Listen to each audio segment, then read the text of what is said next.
Hello, everyone. Welcome to another steaming edition of Truth Seekers today. We are joined by Justin, hey Justin, and Coach Josh, and of course myself, Coach Nick. And today we're going to be talking about resilience.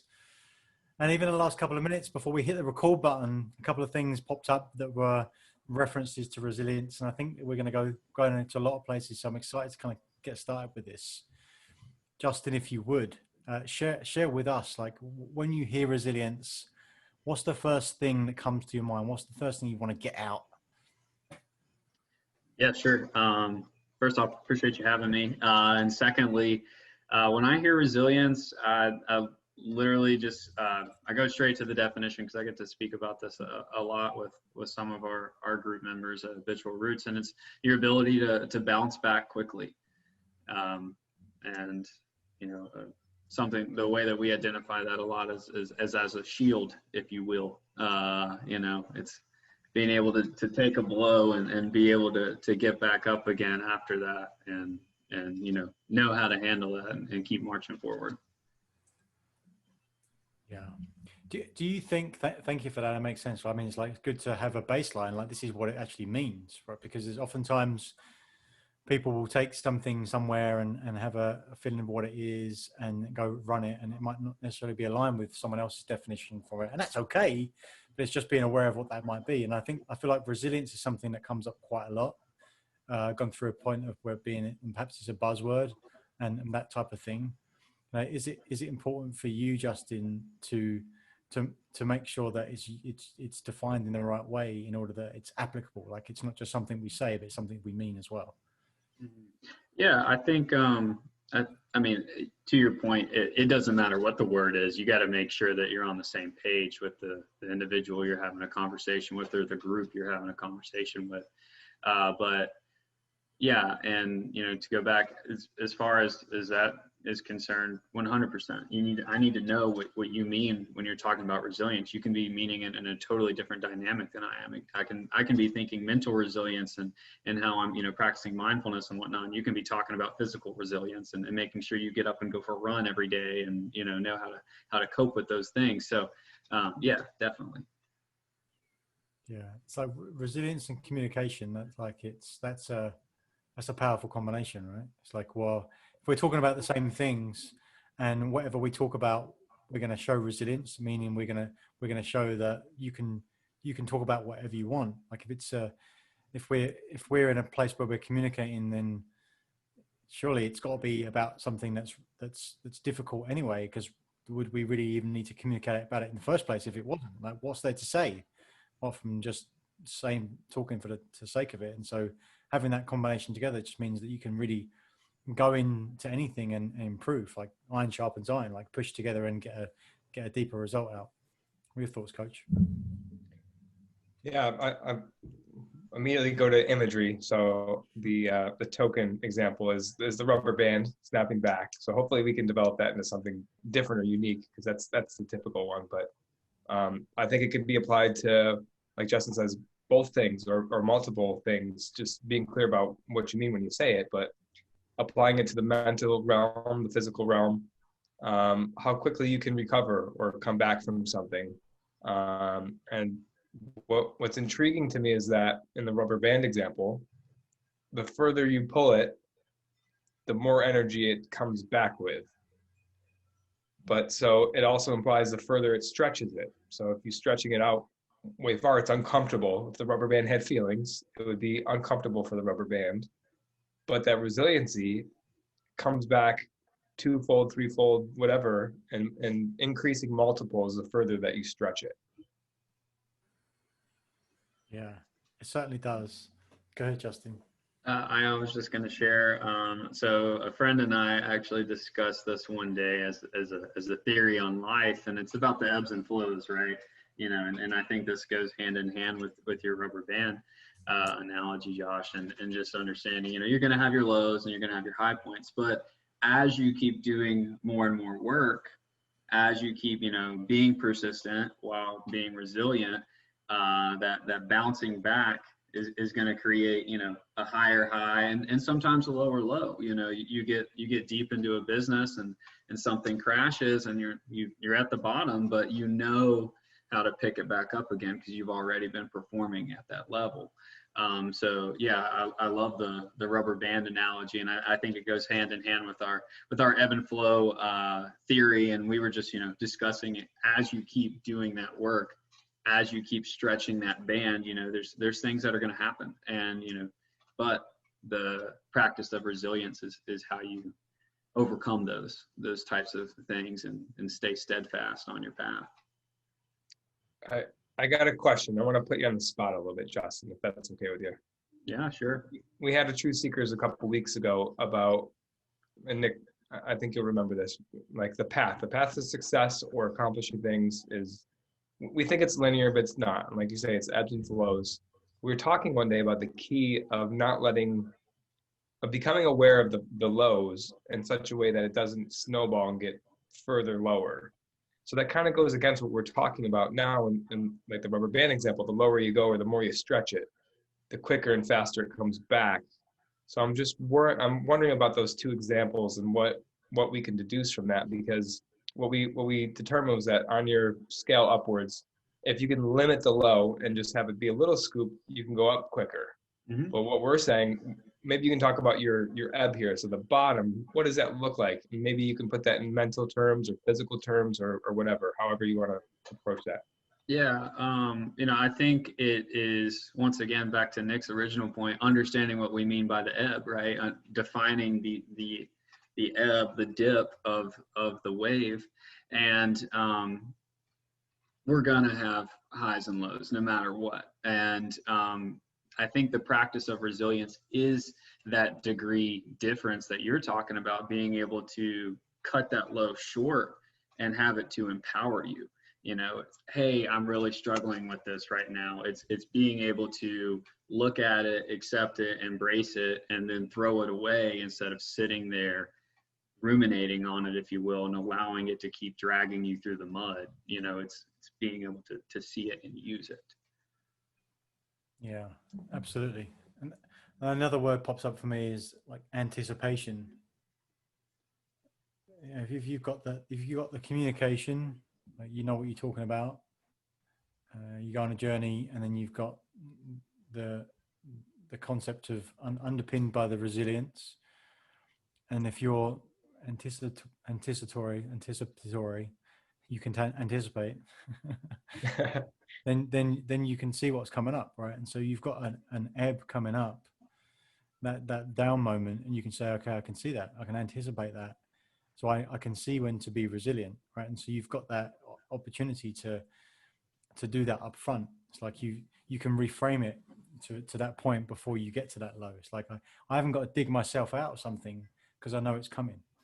It's like I'll use what the value it has, but I don't need to disappear into obscurity down a rabbit hole for days, weeks, months on end.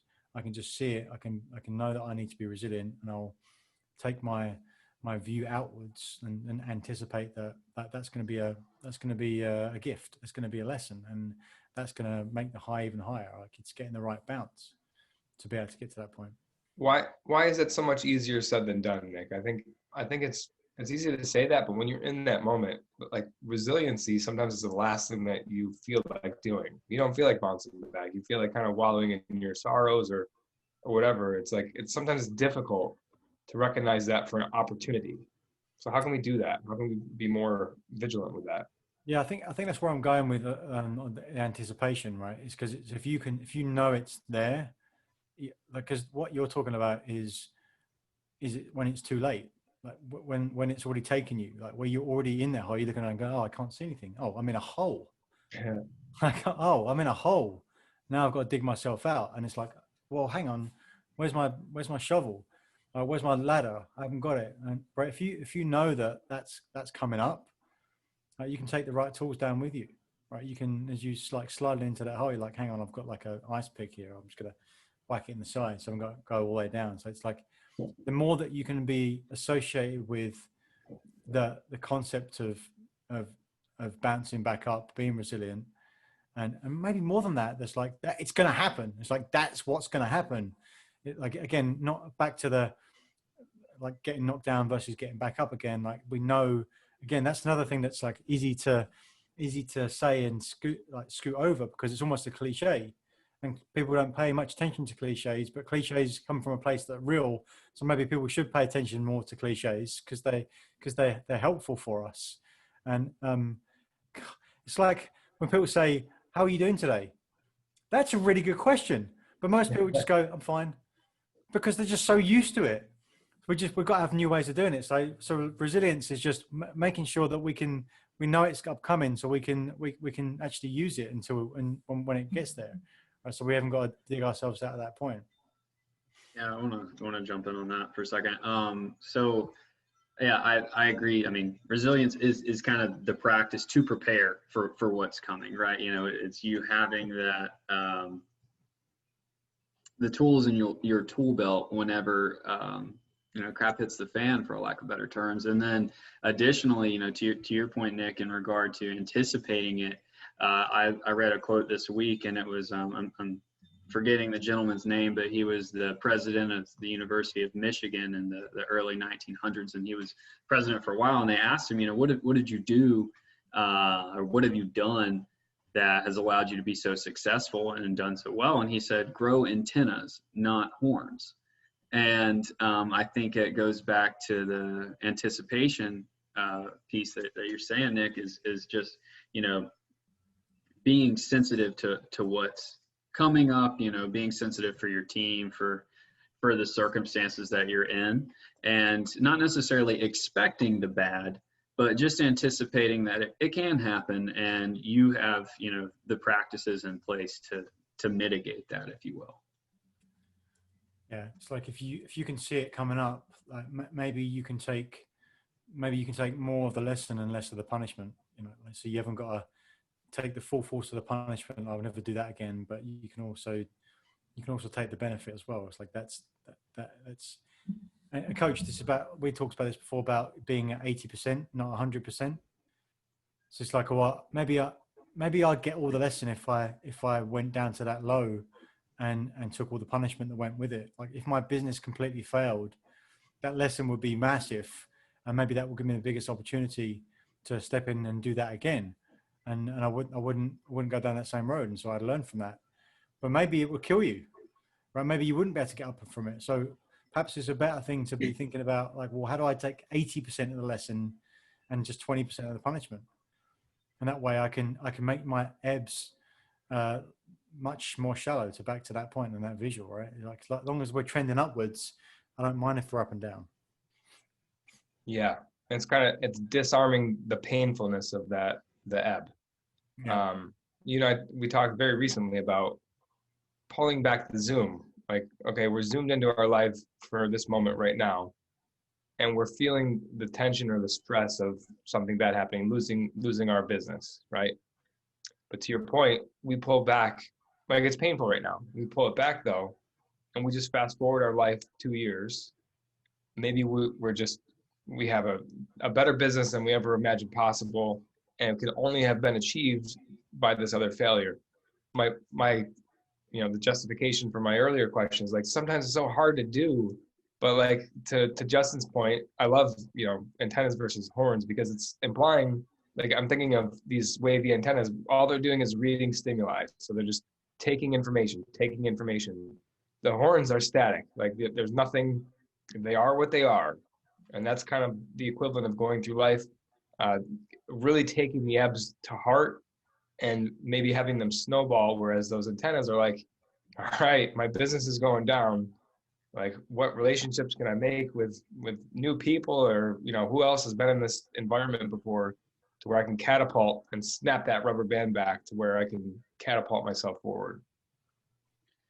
Well, and, you know, to add on to that, the beautiful thing about where we're at today is there's information about it all. You know, someone's been there before, and most likely it's documented on Google somewhere, or on YouTube or something. And so if you really feel like you're at that low, you know, you can research it. You can take in that information, you know, as, you know, using those antenna, if you will, and being able to understand, you know, what is it that I need to do to come back from this. And really, once again, that is the resilient piece. If you get knocked down, it's being able to count on your network, being able to look around and say, oh, so-and-so's got that kind of business. I wonder if they've ever dealt with that before, or, just anyone in that way. I'm going to take us to a different analogy real quick.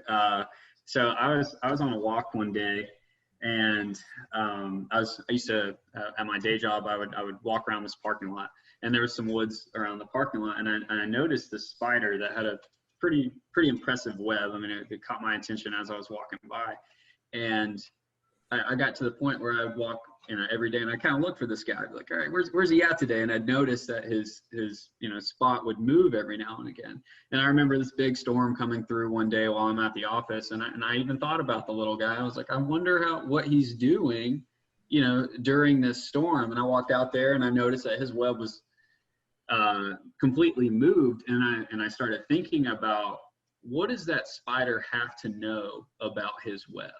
What is this spider, how tight of a relationship does he have to have with it? And I compared it to our network. If a big storm comes, you need to be able to know or the spider needs to be able to know which part of the web he can rely on. Oh, I can jump on that piece because that's the strongest, or I can jump on this one because that one's the closest to the tree and it's not going to, knock me out or whatever.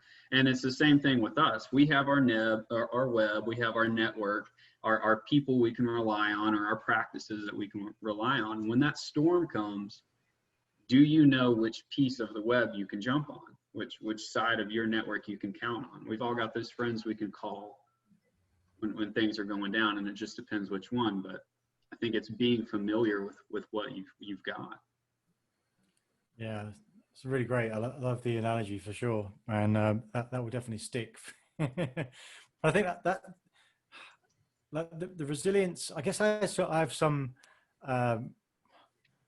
reservations, like some resistance probably against like resilience, because it's great. It's a concept. I think that what you're talking about, Justin, is much more helpful, right? It's actual things that you can do.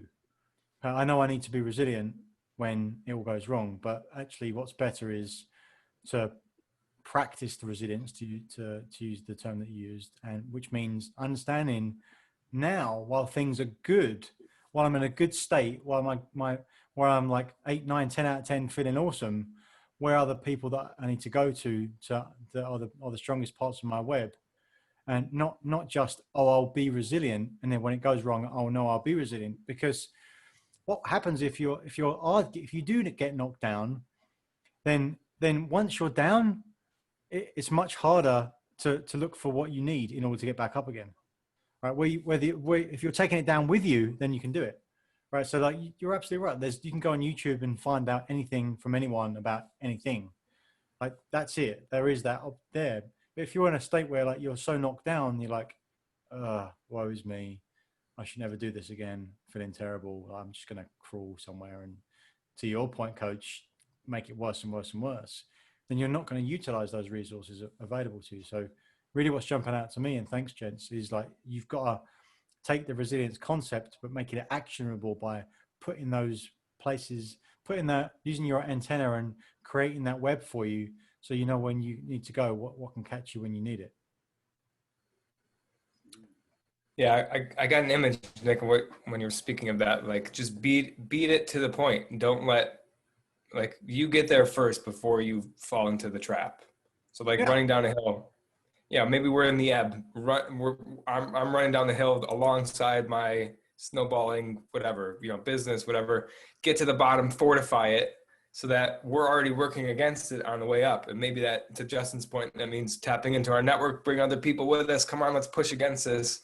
And we're pushing it up the hill. Eventually we'll get to the top, but it's the getting to the bottom first and just beating it to the point that makes that possible.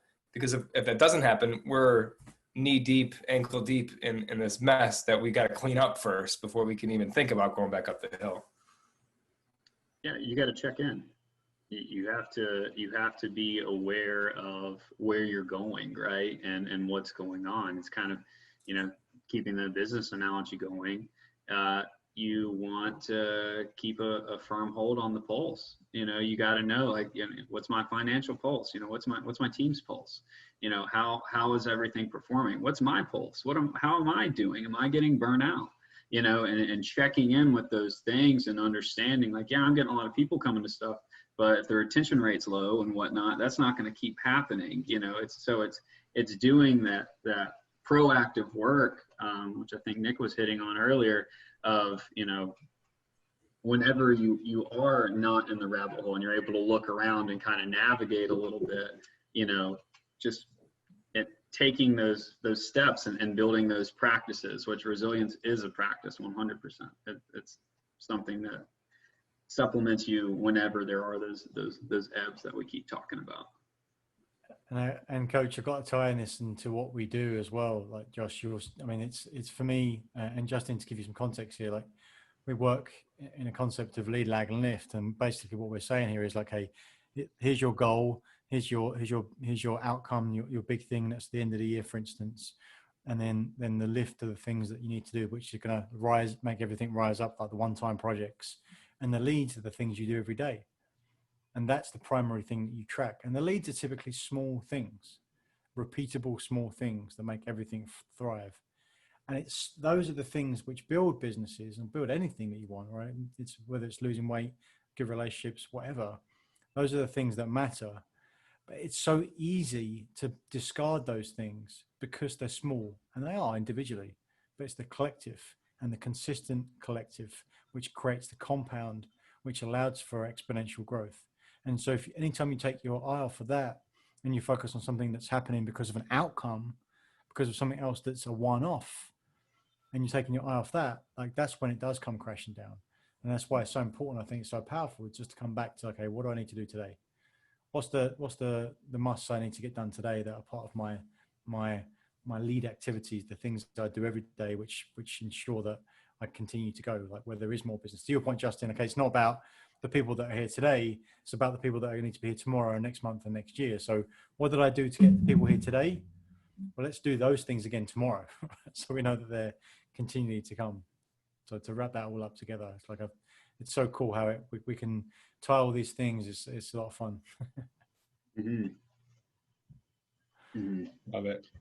Yeah. So just to comment on that, Nick, I think that's awesome, because what that says to me is that even if we don't, quote unquote, win today, we know the formula to win the next thing. Just showing up and doing those lead dials, where we sometimes get caught up in like maybe the progress that we lost, or we want to get 3 steps ahead, when the victory is just measuring what is in our control to get back to the point anyway.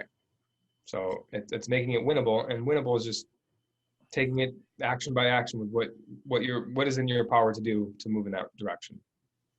And that's the game on a continuous basis. Yeah, very cool. Oh, sorry. Go ahead. No, please go ahead. I was just going to say it's serving yourself too, right? Putting those practices in place daily, which I think you were hitting on as well, Nick, is, taking that time to do deep breathing in the morning, to meditate, to go for that walk.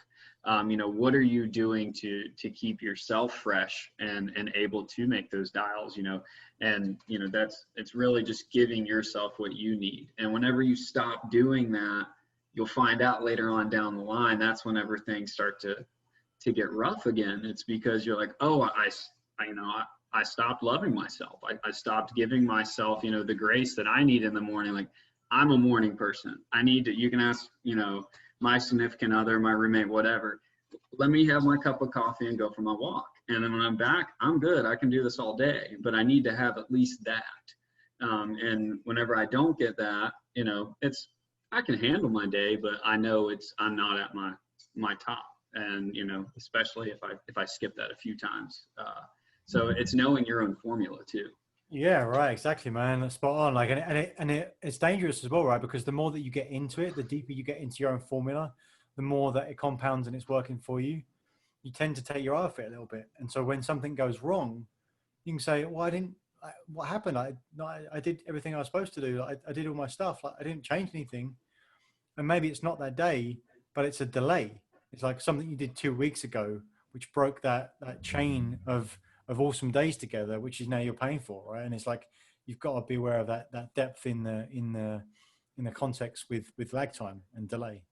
So yeah, man, thanks for sharing that. Hey Justin, let's bring it home and give us something that's your biggest takeaway today. Maybe two things if you're feeling particularly vivacious. Sure. Yeah. So, well, we discuss resilience within Habitual Roots. So this is something that I love talking about. But the first one is, in regard to actually practicing it, it's knowing that your soul is over your role. And so being able to embrace like, hey, maybe I, sucked it up as a salesman today, or I wasn't that good of a husband, or, a brother, or, a mother, whatever. And being able to feel into that and be like, you know what, I may stink at that, but that doesn't actually affect who I am.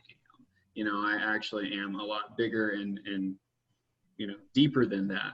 And I can go back to that role tomorrow and improve that. But understanding that right there, that performance doesn't dictate your own self-value. And I think that's also a practice of resilience, being able to differentiate that stuff. And I guess the other one is really just, counting on that network, the spider analogy, understanding your web and increasing that up. As you're continuing to grow, when you have those, you're going up and up, keep finding those other networks, those people you can connect with, just like you guys, Nick, you and I connected while I feel we were both on a high, and it's fantastic collaboration, and this is how it goes. So it's being able to count on what you're building, even when things don't seem like they're going in the right direction. Right. Yeah. Judge yourself by your actions, and not the results. I love it. So thank you for expanding our web, Justin. Appreciate it. Coach, take us home. Yeah, I like your soul is over your role. I love that. It's kind of a building out or a further articulation of the zoom out example. Like, all right, today sucked, but like zoom it out. I'm much more than that. It was just one day, harmless. Let's move on. Just keeping that in perspective. So my takeaway, Nick, is going to be something that you said. I'm going to steal yours. So don't take your eye off the ball. Like sometimes when we're living in our formula and just clicking, it's like Justin said, if you get away from that just for a day or two, and you're like, man, why am I out of sorts? You look back, took your eye off the ball. It's that consistency and just the perspective of knowing you're in the zone, but that you're not bigger than the zone is huge. And just staying humble about that and staying true to yourself, knowing your formula, what you have to do to be at your peak performance, and not taking your eye off the ball. Love it. Fantastic. Appreciate it. Excellent stuff. Let's do it again sometime. Absolutely. Yeah. Thank you guys. Thank you, Justin, for joining us. Appreciate it. Absolutely. Thank you guys.